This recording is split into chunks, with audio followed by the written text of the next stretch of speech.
Hello मित्रों, मैं Omkar pharmacist में पढ़ाता हूँ डी फार्म फर्स्ट ईयर और सब्जेक्ट हिंदी और इंग्लिश दोनों विषय में। जो पढ़ना चाहे वो पढ़ लें और अपने मित्रों के साथ शेयर भी कर दें और अपने जो ग्रुप बने हुए हैं उनमें भी डाल दें, जिससे जो लोग मतलब स्टूडेंट कॉलेज नहीं जा पा रहे हैं तो वो घर बैठ कर भी पढ़ लेते हैं। तो आज हम पढ़ेंगे ह्यूमन एनाटॉमी एंड फिजियोलॉजी। तो चैप्टर नंबर 1। और आपको बता दूं, यूनिवर्सिटी ने ऐलान कर दिया है सेशन परीक्षाओं का। तो आपकी परीक्षा 15 तारीख से पहले ही हो सकती हैं, शुरू हो जाएंगी। तो तब तक 3 दिन चैप्टर तक कवर कर लो, जिससे कि आपका पेपर बढ़िया हो। तो मेरा ये पहला चैप्टर है और कौन उसी का तीसरा चैप्टर आज मैं शाम तक डाल दूँगा, जिससे आपकी तैयारी बढ़िया हो जाएगी। तो आज पढ़ेंगे हम human anatomy and physiology chapter number 1। तो चैप्टर नंबर 1 में है introduction of human anatomy and physiology. तो ह्यूमन एनाटॉमी होता क्या है? The study of structure of human body organ of part cold human anatomy. मतलब मानव शरीर के अंगों की भागों की संरचनात्मक अध्ययन करना ही ह्यूमन एनाटॉमी कहलाता है। समझ में आ गया होगा? नहीं समझ में आए तो कमेंट कर दे। जो भी टॉपिक समझना है उसके ही कमेंट कर दे, जिससे मैं उसके लिए अलग से एक वीडियो बना दूंगा उस टॉपिक के ऊपर।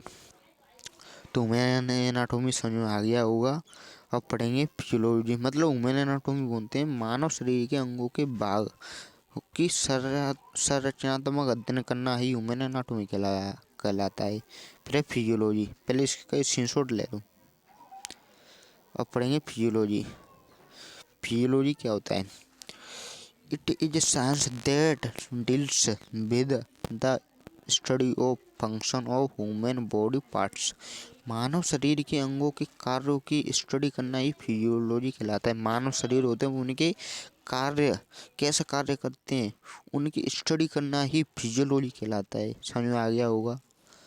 और वीडियो अच्छी लगे तो लाइक ज़रूर करें और चैनल को सब्सक्राइब जरूर कर लें, जिससे कि सबसे पहले आपके लिए नोटिफिकेशन आ जाए। तो अब पढ़ेंगे हम scope of human anatomy. Scope of human, पहले इसका स्क्रीनशॉट ले लूँ और नोट्स तुरंत बनाते चले। और आपको एग्जिट भी देना होगा, जिससे तुरंत नोट बनाते चलें। अब पढ़ेंगे स्कोप ऑफ ह्यूमन एनाटॉमी। तो नंबर 1 है एम्ब्रियोलॉजी। एम्ब्रियोलॉजी क्या होता है? Study of 1 to 8 week of development after fertilization of human egg. मतलब ह्यूमन एग के निषेचन के बाद 1 से 8 वीक तक के अध्ययन को एम्ब्रियोलॉजी कहते हैं। मतलब ह्यूमन एग निषेचन करने के बाद 1 से 8 वीक तक जो अध्ययन किया जाता है उसी को एम्ब्रियोलॉजी कहते हैं। समझ में आ गया होगा? ना समझ में आया तो कमेंट कर दें। मैं आपको फिर अलग से एक और टॉपिक, इसी टॉपिक के ऊपर वीडियो बना दूंगा, कोई दिक्कत नहीं है। अब development of biology, study of the complete development of an individual from fertilization to death. मतलब मानव की मतलब फर्टिलाइजेशन मतलब निषेचन से लेके मृत्यु तक में हुए डेवलपमेंट को ही डेवलपमेंट ऑफ बायोलॉजी कहते हैं। जैसे ही हिंदी में देख लो। पहले इसका स्क्रीनशॉट ले लो, स्क्रीनशॉट ले लो। अब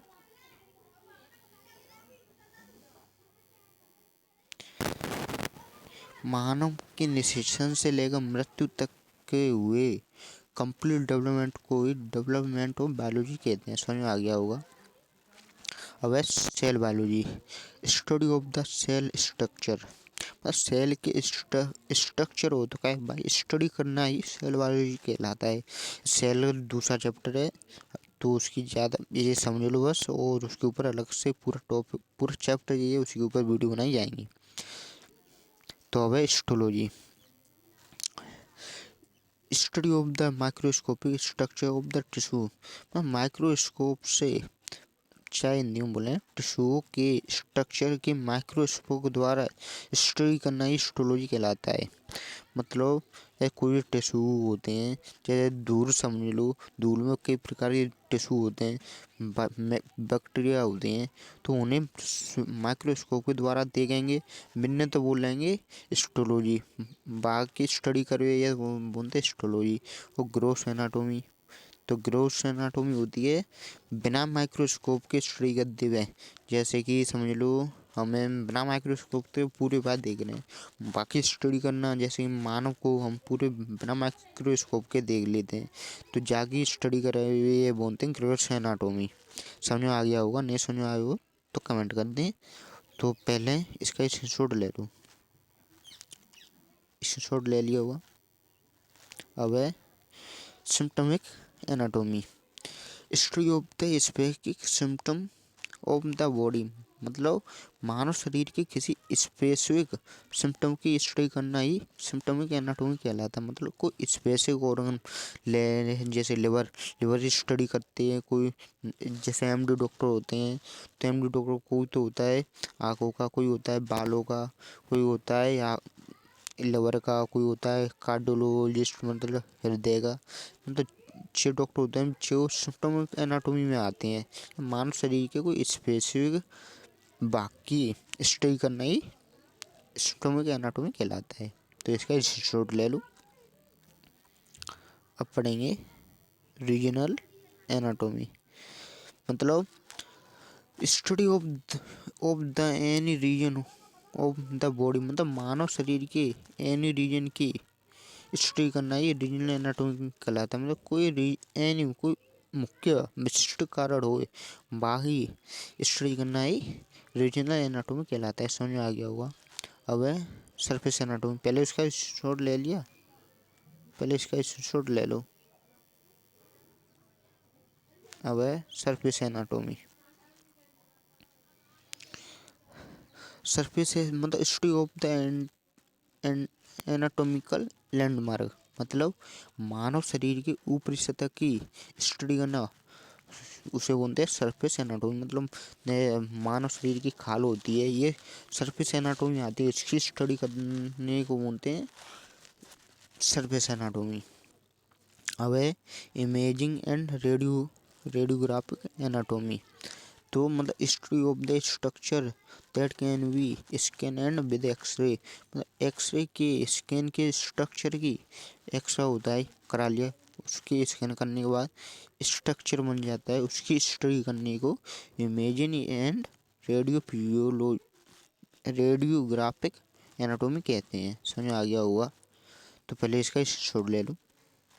अब है pathological anatomy, study of the structure disease changes associated with disease. मतलब बीमारियों से संबंधित स्टडी को पैथोलॉजिकल एनाटोमी कहते हैं। मतलब बीमारी होती है, जैसे आपने सीबीसी करा ली, ये कहाँ पर कराई जाते हैं, पैथोलॉजिस्ट ही करनी चाहिए। अब तो आजकल तो वैसे ही झोला छापे में बैठ जाते हैं, मतलब ऐसा नहीं करना चाहिए। मतलब पैथोलॉजी की एक पढ़ाई होती है, वही कर सकता है, उसी के बारे में ये समझ में आ रहा होगा। नहीं समझ आए तो जो भी टॉपिक समझ में नहीं आए उसके ऊपर कमेंट करें, और मैं उसके लिए अलग से वीडियो बना दूंगा आपके लिए। और वीडियो अच्छी लगे तो लाइक कर दें और चैनल को सब्सक्राइब ज़रूर कर ले, जिससे सबसे पहले आपके लिए नोटिफिकेशन आ जाएगा। अब पढ़ेंगे स्कोप ऑफ फिजियोलॉजी, तो न्यूरोफिजियोलॉजी, स्कोप फिजियोलॉजी होता है न्यूरोफिजियोलॉजी। एनाटॉमी तो क्या होता है, और फिजियोलॉजी लग जाए तो वो कैसे कार्य करता है। तो neurophysiology study of the functional property of nervous sense. मतलब नर्वस सेंस होते हैं वो कैसे कार्य करती हैं, इसके बारे में ये है। इसमें नर्वस सेंस के फंक्शनल प्रॉपर्टीज की स्टडी की जाती है। फंक्शनल प्रॉपर्टीज बोलते हैं उन्हें, फंक्शनल मतलब कार्य हो, प्रॉपर्टीज मतलब गुण, उन्हें कार्य के गुणन की स्टडी करना ही न्यूरोफिजियोलॉजी कहलाता है। तो एंडोक्रिनोलॉजी मतलब study of the functional property of hormones and how they control of body function. मतलब कि इसमें हार्मोन्सों के गुणवत्ता कार्य की स्टडी करते हैं। ये बॉडी के फंक्शन को कंट्रोल करते हैं। समझ आ गया होगा, नहीं समझ आया तो कमेंट कर दो, कोई दिक्कत नहीं है। मतलब दोबारा समझाऊँ, इसमें हार्मोन्सों के गुण मतलब प्रॉपर्टीज और फंक्शन मतलब कार्य की स्टडी करते हैं। ये बॉडी के फंक्शन को कंट्रोल करते हैं। मतलब बॉडी के फंक्शन कैसे कार्य करते हैं, कंट्रोल कर रखते हैं, जो आप भी जानते हैं। अब पढ़ेंगे कार्डियोवास्कुलर फिजियोलॉजी। जैसे ये जितने भी मैं नाम बोल रहा हूँ ये डॉक्टर होते हैं। और कार्डियोवास्कुलर फिजियोलॉजी मतलब study of the function of heart and blood vessels. इसमें हार्ट एंड ब्लड वेसल्स के कार्यों की स्टडी करते हैं। समझ में आ गया होगा, स्क्रीनशॉट ले लो, नहीं समझ आया तो कमेंट कर देना, मैं बना और समझ आया दूंगा एक अलग से वीडियो बनाकर। अपने immunology it is a study about how body defend itself against disease causing agent. मतलब यह मानव शरीर की प्रतिरक्षा क्षमता पर डिपेंड करती है, जो बीमारियों से सुरक्षा प्रदान करती है। समझ में आ गया होगा, नहीं समझ में आया हो तो मुझे कमेंट कर देना, एक बार समझा दूं। वैसे आपको यह मानव शरीर की प्रतिरक्षा क्षमता पर डिपेंड करती है, जो बीमारियों से सुरक्षा प्रदान करती है। स्क्रीनशॉट ले लो इसका। अब है respiratory physiology, study of the function ये कौन में function of air passage way and lungs. इसमें air passage way and lungs के कार्यों की स्टडी करते हैं। लंग्स जानते हो, फेफड़े की कार्य कैसा कार्य करता है उसकी स्टडी करते हैं। रेनल फिजियोलॉजी मतलब study of the function of kidney. इसमें किडनी के कार्यों की स्टडी करते हैं। किडनी के क्या क्या कार्य होते हैं, रक्त जानना और भी कई सारे कार्य होते हैं, इसमें उसकी स्टडी करते हैं। समझ में आ गया होगा, नहीं समझ में आया हो तो कमेंट करना, और वीडियो अच्छी लगे तो लाइक ज़रूर करना। अब है exercise physiology, study of change in cells in organs function as a reserve muscular activity. मतलब इसमें हम मस्कुलर एक्टिविटी के द्वारा सेंस और ऑर्गन्स के फंक्शन में होने वाले चेंज की स्टडी करते हैं। समझ में आ गया होगा, मतलब इसमें मस्कुलर एक्टिविटी के द्वारा सेंस और ऑर्गन्स के फंक्शन में होने वाले चेंज की स्टडी करते हैं। पहले इसका स्क्रीनशॉट ले लो।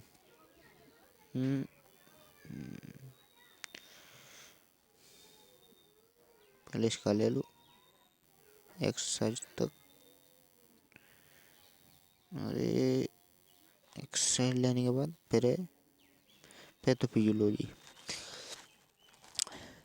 मतलब study of the personal changes associated with the disease and ageing. मतलब इसमें डिसीज और एजिंग बोलते हैं, एजिंग के द्वारा फंक्शन चेंज की स्टडी करते हैं। समझ आ गया होगा, एजिंग बोलते हैं मतलब लंबी उम्र वालों की स्टडी करते हैं। समझ आ रहा होगा, नहीं समझ आए तो जो सा टॉपिक नहीं समझ आया उसके ऊपर मुझे कमेंट कर दें, और वीडियो अच्छी लग रही हो तो लाइक ज़रूर करें, और मित्रों से शेयर कर दें, वो अपने अपने ग्रुपों में डालें, जिससे कि जो लोग कॉलेज नहीं जा पाते हैं आर्थिक इकोनॉमी के कारण और उन्हें पर्सनल रियलिटी के कारण नहीं जा पाते हैं, तो वे घर बैठ कर भी पढ़ ले रहे। हिंदी और इंग्लिश दोनों विषय में मैं करा रहा हूँ। समझ में नहीं आए तो उसके ऊपर कमेंट भी कर दें, मैं उसके लिए अलग से टॉपिक भी बना दूंगा आपके लिए। तो अब है anatomy and physiology body term. मतलब एनाटॉमी एंड फिजियोलॉजी की बॉडी टर्म कैसे कार्य करते हैं। एक होती है dorsal side, back side on the body, मतलब शरीर के पीछे की साइड को डोर्सल साइड बोलते हैं। पहले तुम इसका छोड़ लो, ले लिया। अब पढ़ेंगे dorsal side, back side on the body, मतलब शरीर के पीछे साइड को डोर्सल साइड बोलते हैं। जैसे रीढ़ की हड्डी होती है, इसमें कॉलम होते हैं, इसी को बोलते हैं डोर्सल साइड। समझ में आ गया हो गया। अब वो बोलेंगे वेंट्रल साइड, मतलब a side opposite to dorsal side. Dorsal side के अपोजिट को भी वेंट्रल साइड बोलते हैं। अब superior side, superior superior side मतलब side near the head end, मतलब हेड मतलब सिर के पास की साइड को ही सुपरियर साइड बोलते हैं। जो सिर के माथे पर होती है उसी को सुपरियर साइड बोलते हैं। तो इसका स्क्रीनशॉट ले लो पहले। अब inferior side, in this side is near the feet, मतलब पैर के पास की साइड को इनफेरियर साइड बोलते हैं। पैर के पास की साइड होती है उसे बोलते हैं inferior side. Right and left side of the body away from the middle line of the body, मतलब इसका है, पहले इसका स्क्रीनशॉट लो, मैं बताऊंगा इसका हिंदी में भी। स्क्रीनशॉट लेने के बाद अब देखो, शरीर के दाहिने और बाएं भाग शरीर की मध्य रेखा से दूर हो लेफ्ट साइड कहलाती है। मतलब शरीर के दाएं भाग, शरीर के राइट एंड लेफ्ट की मध्य रेखा मिडल लाइन से दूर हो उसी को लेफ्ट साइड कहते हैं। समझ में आ गया होगा, नहीं आया हो तो कमेंट कर दो, मैं इसके लिए और अलग से वीडियो बना दूंगा। तो अब है medial plane, a line passing through the exact middle of the body from superior to inferior, मतलब एक रेखा निकास मध्य को शीर्ष से निम्न की ओर फेंकती है उसी को मेडियल प्लेन कहते हैं। मतलब अब कम समझ आया होगा तो मैं दोबारा समझा।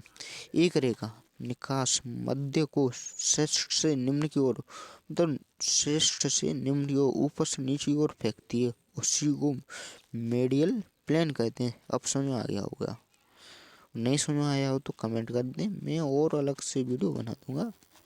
और वीडियो अच्छी लगे तो लाइक जरूर करें, वो अपने दोस्तों मित्रों के साथ शेयर कर दें। An anterior of the ventral end, the end that bears the head of frontent, वह अंत जो अग्रभाग की सीमा को वहन करता है, वह अंत जो अग्रभाग की सीमा को वहन करता है उसी को बोलते हैं एंटेरियर ऑफ वेंट्रल एंड्स। समझ में आ गया होगा, नहीं समझ में आया हो तो कमेंट करके बता दें, तो मैं आपकी इसके लिए अलग से वीडियो बना दूंगा। इसका शॉर्ट ले लो, पहला चैप्टर पूरा हो चुका है। वो अपने मित्रों के साथ शेयर कर दें जिससे कि वो भी घर बैठे पढ़ सकें, आपके कारण किसी और का भी भला हो जाए। वो ग्रुप में भी शेयर कर दें जिससे वो घर बैठ के भी पढ़ लें। और वीडियो अच्छी लगी हो तो लाइक ज़रूर करें। Thank you.